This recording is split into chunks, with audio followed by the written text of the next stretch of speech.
Greetings, my well-fed friends. I am Wise Flow. I'm a messenger from the millennials. Truth be told, I have a loving interest for insightful stories. So I'm going to tell you a series of tales that will delight your imagination beyond extent. Each of these stories hold a hidden secret of the workings of our universe and hearten your growth in this life. My beloved beings, close your eyes and relax entirely. Those of you who wish to keep their eyes open can gaze at the sky above.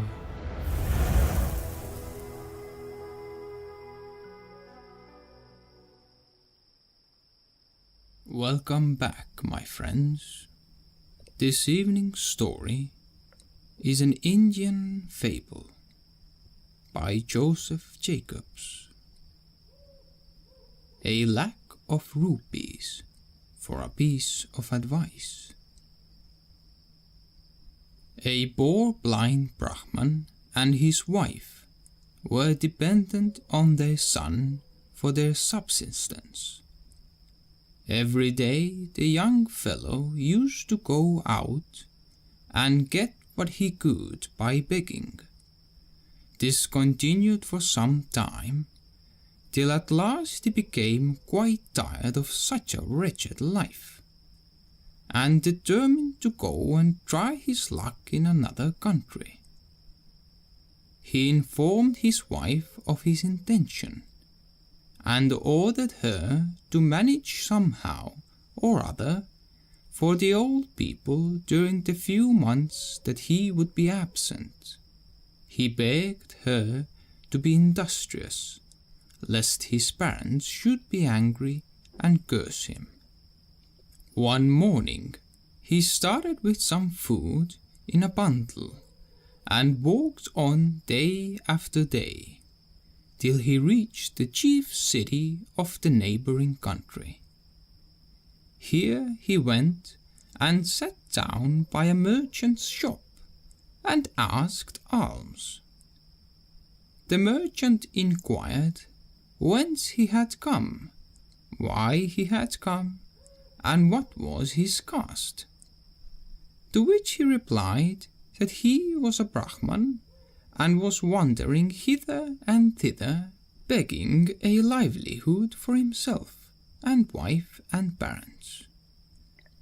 Moved with pity for the man, the merchant advised him to visit the kind and generous king of that country, and offered to accompany him to the court.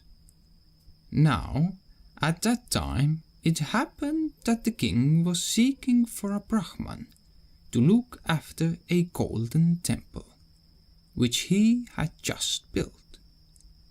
His Majesty was very glad.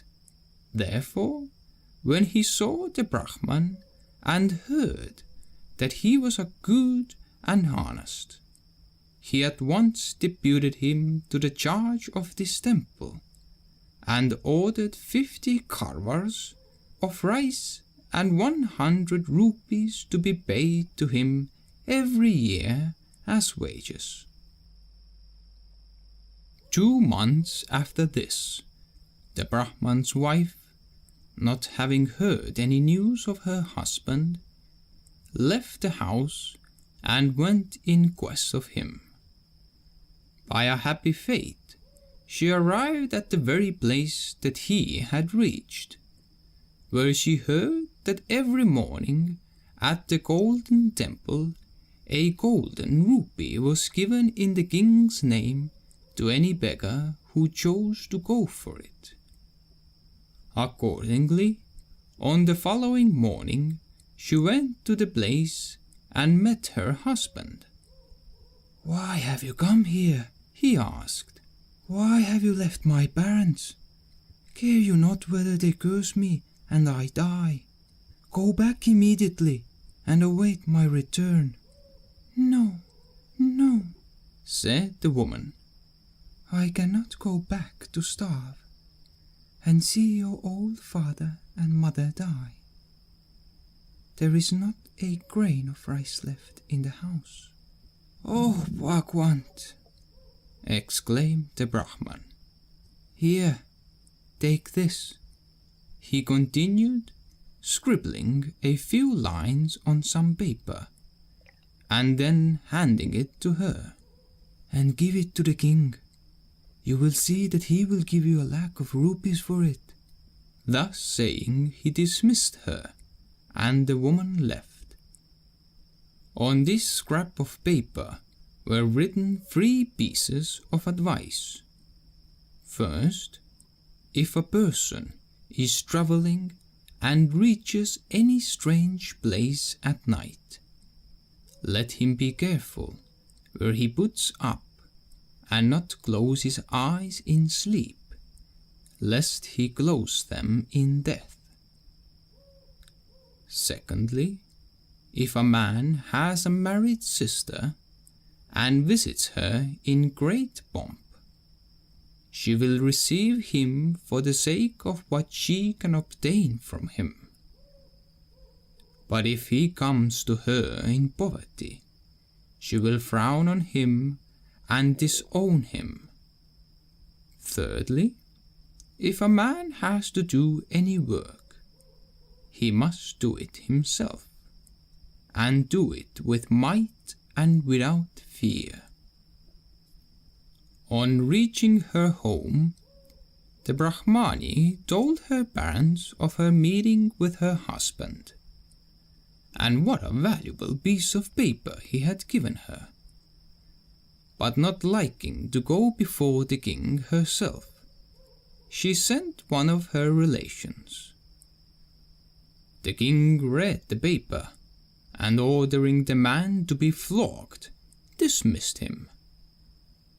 The next morning, the Brahmani took the paper, and while she was going along the road to the darbar reading it, the king's son met her and asked what she was reading, whereupon she replied that she held in her hands a paper containing certain bits of advice, for which she wanted a lakh of rupees.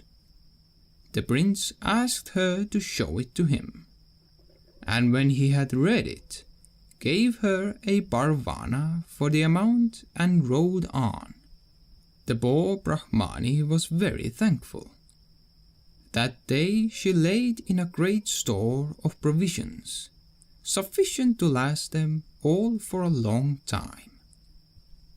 In the evening, the prince related to his father the meeting with the woman, and the purchase of the piece of paper. He thought his father would applaud the act, but it was not so. The king was very angry than before, and banished his son from the country. So the prince bade adieu to his mother and relations and friends, and rode off on his horse, whither he did not know. At nightfall he arrived at some place where a man met him and invited him to lodge at his house. The prince accepted the invitation and was treated like a prince. Matting was spread for him to squat on, and the best provisions set before him. "Ah," thought he, as he lay down to rest, "here is a case for the first piece of advice that the Brahmani gave me. I will not sleep tonight." It was well that he thus resolved, for in the middle of the night the man rose up, and taking a sword in his hand, rushed to the prince with the intention of killing him. But he rose up and spoke. "Do not slay me," he said. "What profit would you get from my death? If you kill me, you would be sorry afterwards, like that man who killed his dog." "What man? What dog?" he asked. "I will tell you," said the prince, "if you will give me that sword." So he gave him the sword, and the prince began his story. Once upon a time there lived a wealthy merchant who had a pet dog.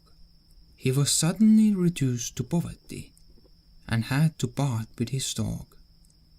He got a loan of 5,000 rupees from a brother merchant, leaving the dog as a pledge, and with the money began business again.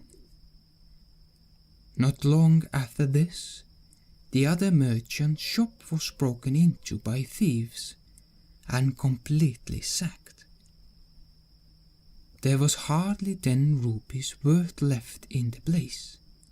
The faithful dog, however, knew what was going on and went and followed the thieves and saw where they deposited the things and then returned. In the morning, there was great weeping and lamentation in the merchant's house when it was known what had happened. The merchant himself nearly went mad. Meanwhile, the dog kept on running to the door and pulling at his master's shirt and pyjamas, as though wishing him to go outside. At last, a friend suggested that perhaps the dog knew something of the whereabouts of the things and advised the merchant to follow its leadings.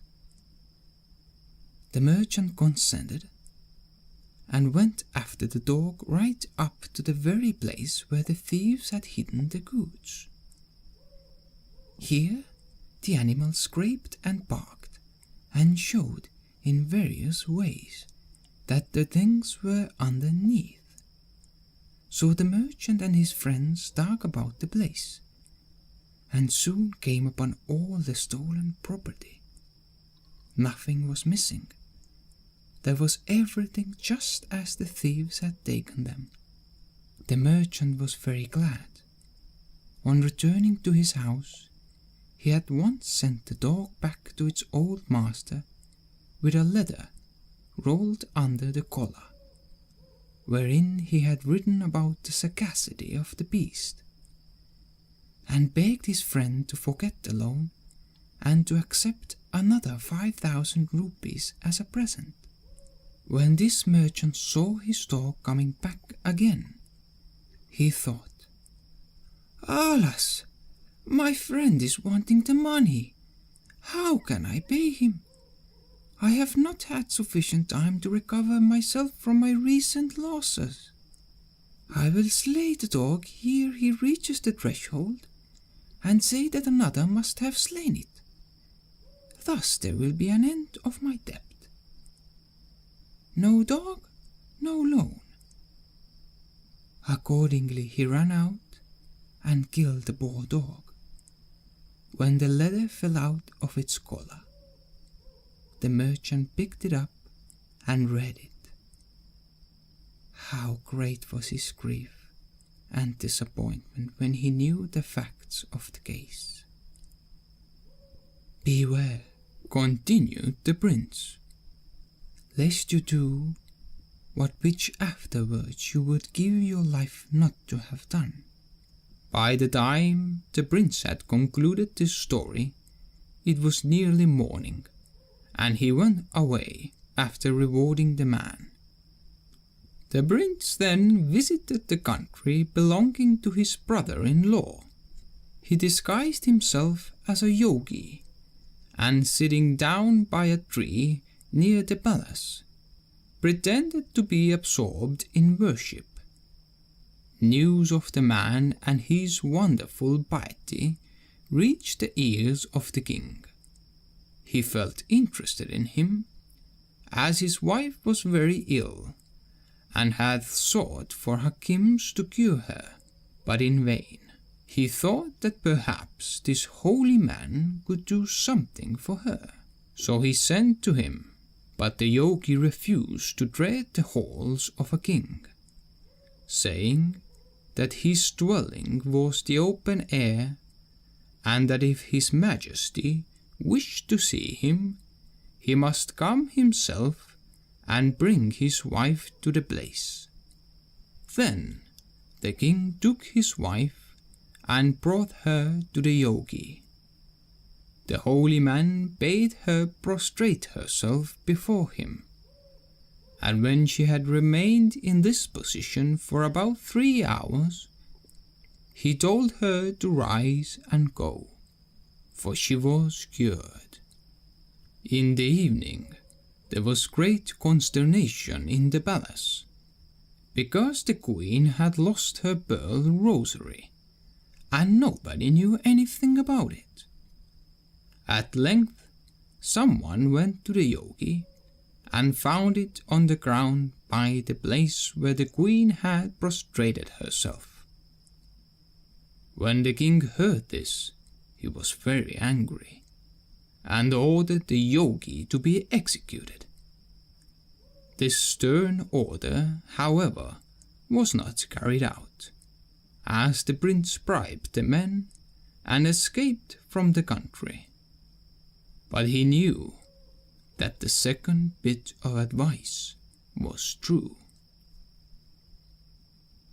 Clad in his own clothes, the prince was walking along one day when he saw a potter crying and laughing alternately with his wife and children.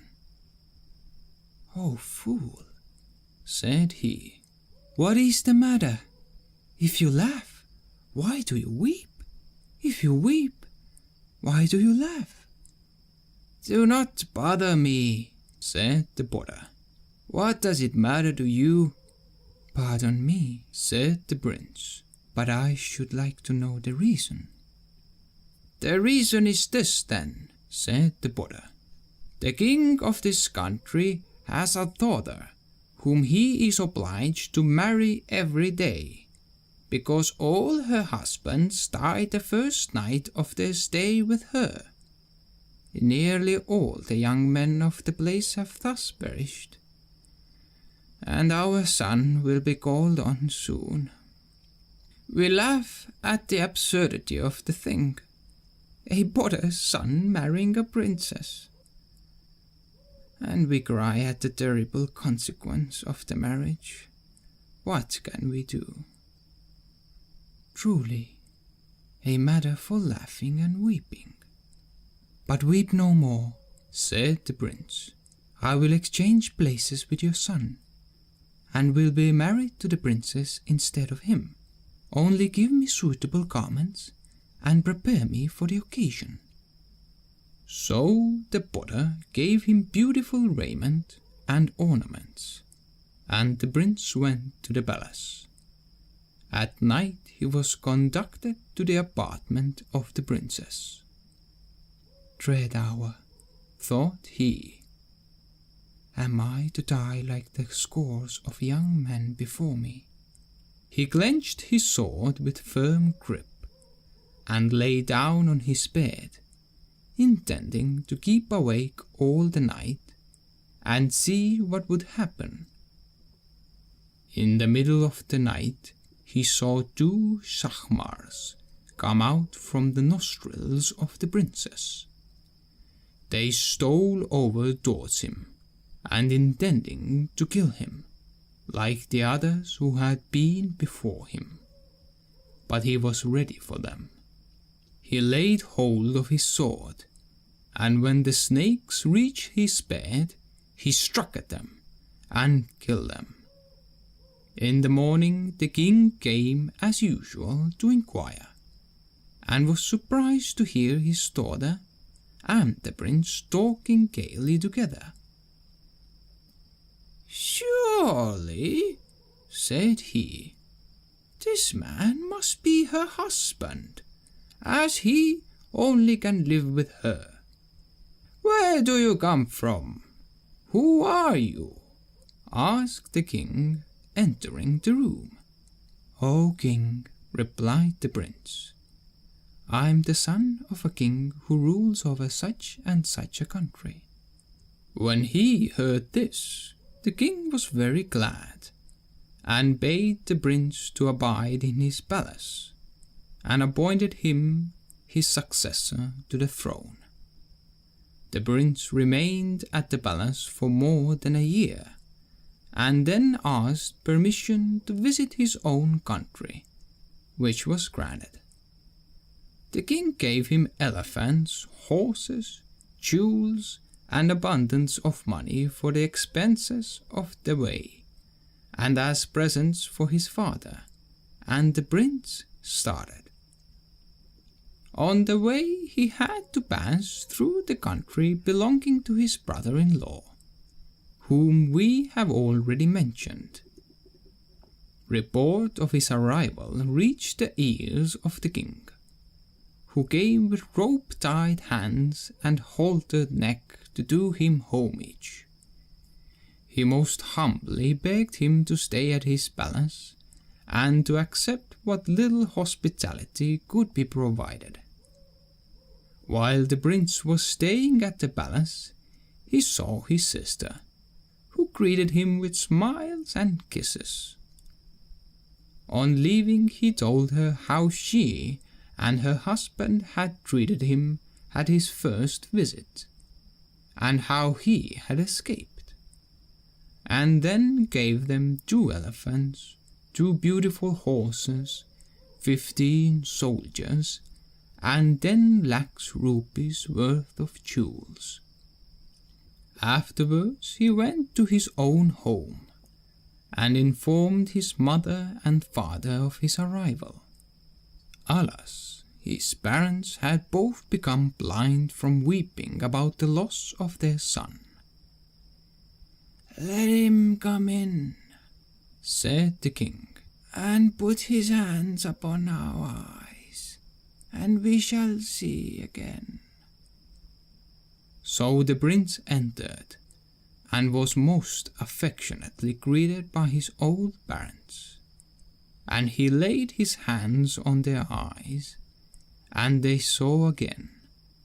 Then the prince told his father all that had happened to him, and how he had been saved several times by attending to the advice that he had purchased from the Brahmani.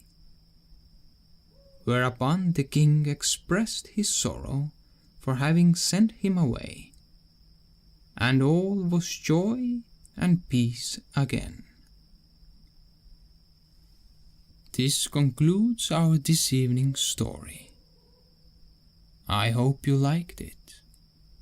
If you have any suggestions of stories which would be suitable for this channel, leave a comment or send me an email. Namaste.